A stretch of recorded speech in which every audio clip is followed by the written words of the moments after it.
11व्या जागतिक योग दिनाच्या निमित्ताने पंतप्रधान मोदी यांचा विशाखापट्टणममध्ये 5 लाख लोकांसोबत yoga for one earth one health ही यंदाच्या योग दिनाची थीम आहे. हरियाणामध्ये योग दिनाच्या निमित्ताने राज्यस्तरीय कार्यक्रमाचं आयोजन. यावेळेला योग गुरु रामदेव बाबा आणि हरियाणाचे मुख्यमंत्री नायब सिंह सैनी यांचा योगाभ्यास. संरक्षण मंत्री राजनाथ सिंह यांचा उधमपूरमध्ये योगाभ्यास. योग दिनाच्या निमित्ताने जम्मू काश्मीरच्या उधमपूरमध्ये विशेष कार्यक्रम. योग दिनासाठी मुख्यमंत्री देवेंद्र फडणवीस हे पुण्यामध्ये होते. फडणवीस यांच्यासोबत लाखो वारकरी, विद्यार्थी आणि पुणेकरांनी योगा केलाय. पुण्याच्या खाशाबा जाधव क्रीडा संकुल इथे या कार्यक्रमाचं आयोजन. यावेळेला मंत्री चंद्रकांत पाटीलही उपस्थित. यूपीचे मुख्यमंत्री योगी आदित्यनाथ यांची गोरखपूरमध्ये योगासनं. 11व्या जागतिक योग दिनाच्या निमित्ताने उत्तर प्रदेशमध्ये योगाभ्यासाचा कार्यक्रम. वडनगरमध्ये 11वा जागतिक योग दिवस साजरा. गुजरातचे मुख्यमंत्री भूपेंद्र पटेल यांचा कार्यक्रमामध्ये सहभागी होऊन योगाभ्यास.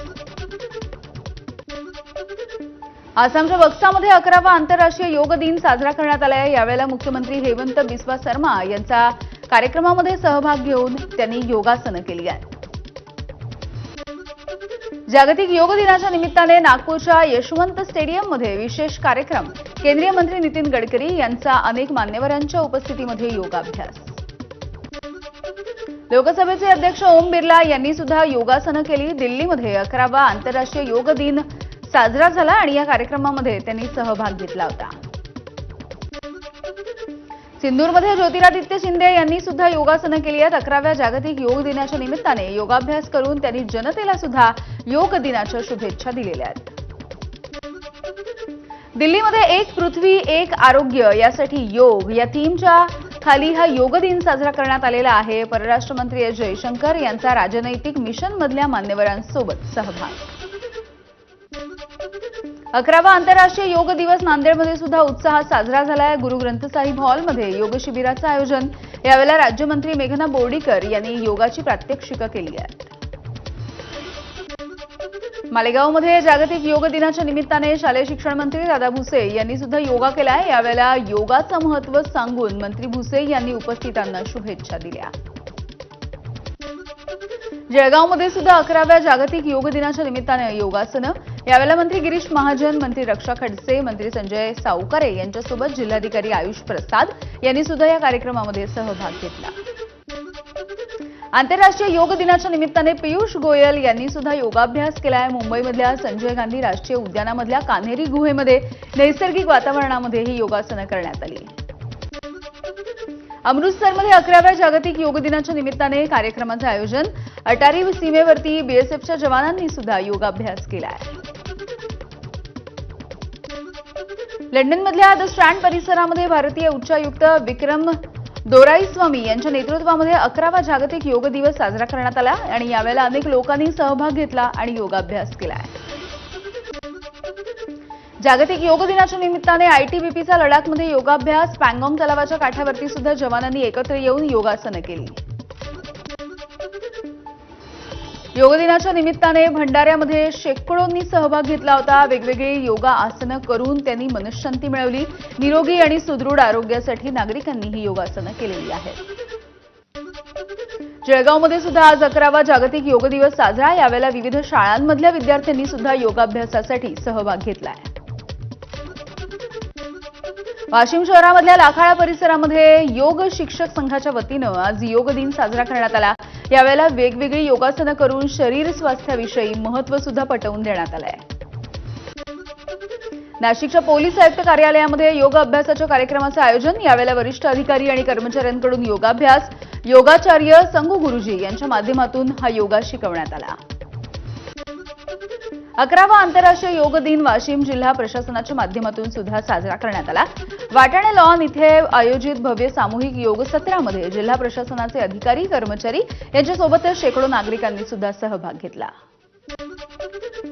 तिकडे जपानमध्ये सुद्धा 11वा जागतिक योग दिवस साजरा झालाय. जपानच्या पंतप्रधानांच्या पत्नी योशिको इशिबा यांच्या हस्ते उद्घाटन झालंय, तर राजदूत सिबी यांच्याकडून 2000 योगप्रेमींना संबोधन.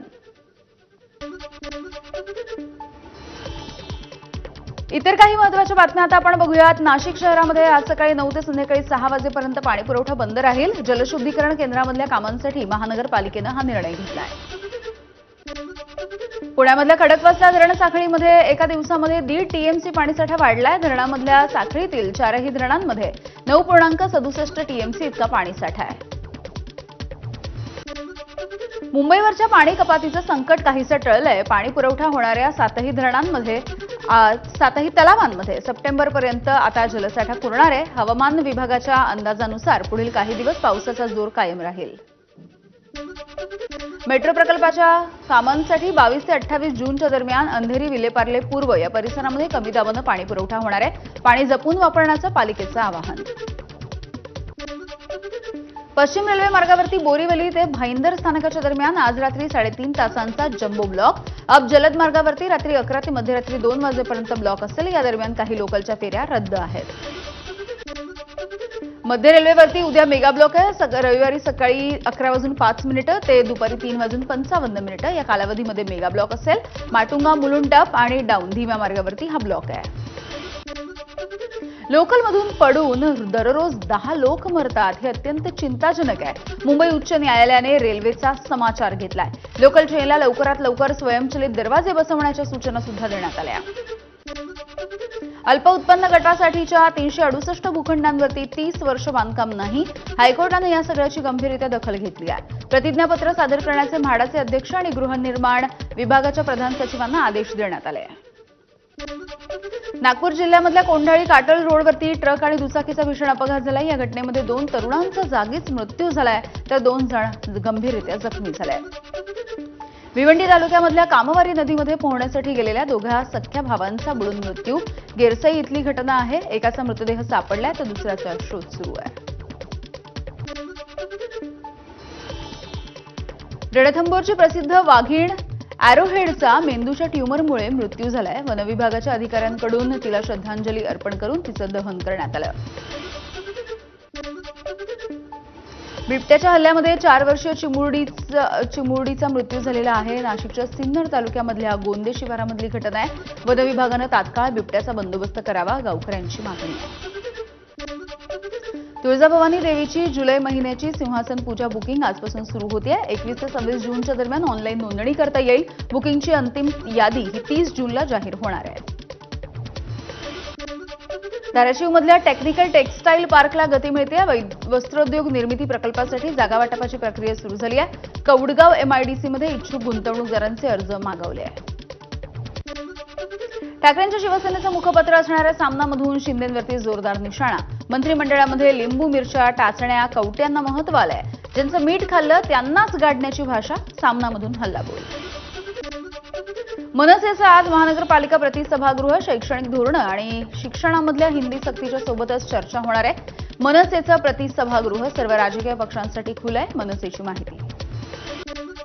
उद्धव ठाकरेंनी घेतली आमदारांची बैठक. आगामी पालिका निवडणुकींच्या पार्श्वभूमीवरती या बैठकीमध्ये चर्चा झाली आहे. महानगरपालिका निवडणुकीमध्ये अधिकाधिक उमेदवार निवडून आणण्यासाठी प्रयत्न करण्याच्या सूचना सुद्धा देण्यात आलेल्या आहेत. गाफील राहू नका, रात्र वैऱ्याची आहे. माळेगाव सहकारी साखर कारखान्याच्या सांगता सभेमध्ये उपमुख्यमंत्री अजित पवार यांच्या कार्यकर्त्यांना सूचना. तर एआयचा वापर करून उत्पादन वाढवून 1 वर्षामध्ये बदल घडवून दाखवतो, अजित पवार यांचं आश्वासन. माळेगाव सहकारी साखर कारखान्याच्या निवडणुकीचं मतमोजणीचं ठिकाण बदलण्याचा घाट घातला जातोय. सहकार बचाव पॅनलचे नेते रंजन तावरे यांचा आरोप आहे. मतांची फेरबदल करायची असल्यामुळे अजित पवार यांच्या आदेशानं हॉल बदलला जात असल्याची तक्रार. माळेगाव साखर कारखान्याच्या निवडणुकीमध्ये राजकारण आणलं जात आहे. शरद पवार यांच्याकडून खंत व्यक्त. माळेगावचे सभासद जे योग्य आहे त्याला साथ देतील, शरद पवार यांचा विश्वास. आगामी निवडणुका शिवसेना, भाजप आणि आरपीआय सोबत लढणार, मात्र राष्ट्रवादीसोबत युती करणार नाही. शिवसेनेचे आमदार महेंद्र थोरवे यांचा पवित्रा. कर्जतमध्ये झालेल्या शिवसेनेच्या आढावा बैठकीमध्ये सर्वानुमते राष्ट्रवादीला बाजूला ठेवण्याचा निर्णय. भंडाऱ्यामध्ये राष्ट्रवादीच्या कार्यकर्त्यांनी इंद्रनील नाईक यांच्यासमोर नरेंद्र मोंडेकर यांच्या तक्रारींचा पाढा वाचलाय. राष्ट्रवादीच्या कार्यकर्ता आणि पदाधिकाऱ्यांना सन्मानाची वागणूक मिळत नसल्याची कार्यकर्त्यांची तक्रार. माऊलींची पालखी भवानी पेठेमधल्या विठोबा मंदिरामध्ये पोहोचली आणि यावेळेला दर्शनासाठी पुणेकरांनी मोठी गर्दी केली. माऊलींची पालखी पुण्यामध्ये येताच दर्शनासाठी भाविकांची रांग। यावेळेला मुख्यमंत्री फडणवीसांनी सुद्धा माऊलींच्या पालखीचं दर्शन घेतलंय। नाशिकच्या काझीगडीला संरक्षण भिंत बांधण्यात यावी, काँग्रेसच्या सेवा दलाची मागणी। पावसाळ्यामध्ये कोणतीही दुर्घटना घडू नये यासाठी खबरदारी घेऊन सिंहस्थ कुंभमेळ्याच्या कामांमध्ये भिंत बांधण्याची मागणी। मुंबई गोवा महामार्गावरती चिखल झाल्यामुळे रुग्णवाहिका घसरली। रायगडच्या गोवे गावाशेजारची ही घटना आहे। एबीपी माझानं आवाज उठवल्याच्या नंतर साताऱ्यामधल्या पर्यटन स्थळांवरची बंदी मागे घेण्यात आली आहे। पर्यटन स्थळांचा आनंद घेता यावा यासाठी कोणत्याही स्वरूपाची बंदी नाही, जिल्हाधिकाऱ्यांचे आदेश। जळगावमध्ये विनापरवाना अनधिकृतपणे बियाणं विक्री करणाऱ्या कृषी केंद्रांवरती कारवाई। 7 लाखापेक्षा अधिकचं बियाणं आणि खतं सुद्धा जप्त करण्यात आली। हिंगणघाट तहसील कार्यालयावरती शरद पवार यांच्या राष्ट्रवादीचा मोर्चा। शेतकऱ्यांच्या कर्जमाफीसोबतच वेगवेगळ्या मागण्यांचं निवेदन। प्रदेश सरचिटणीस अतुल वांदिले यांच्या नेतृत्वामध्ये हा धडक मोर्चा काढण्यात आला आहे।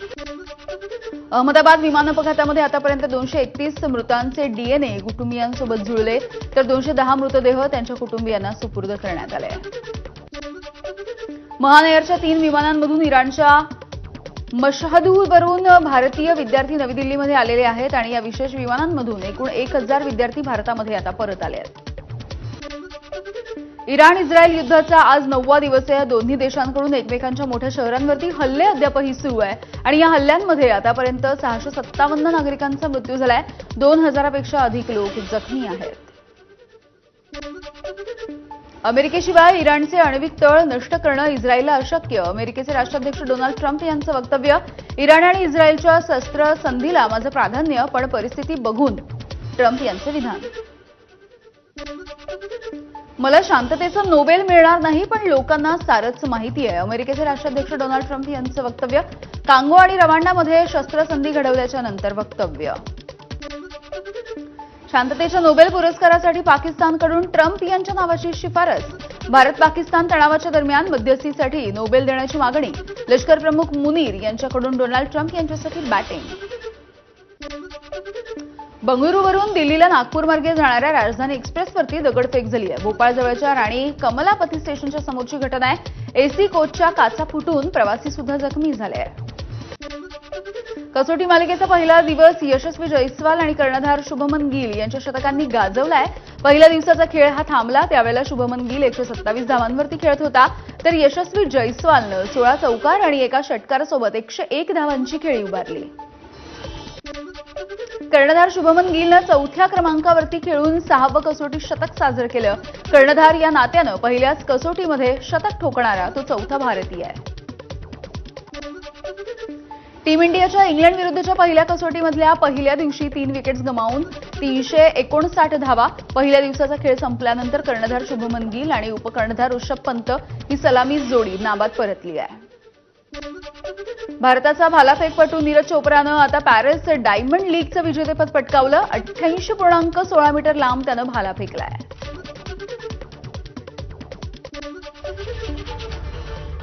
आणि या सगळ्या सुपरफास्ट बातम्यांच्या नंतर बुलेटिनमध्ये छोटासा ब्रेक। बघत रहा एबीपी माझा।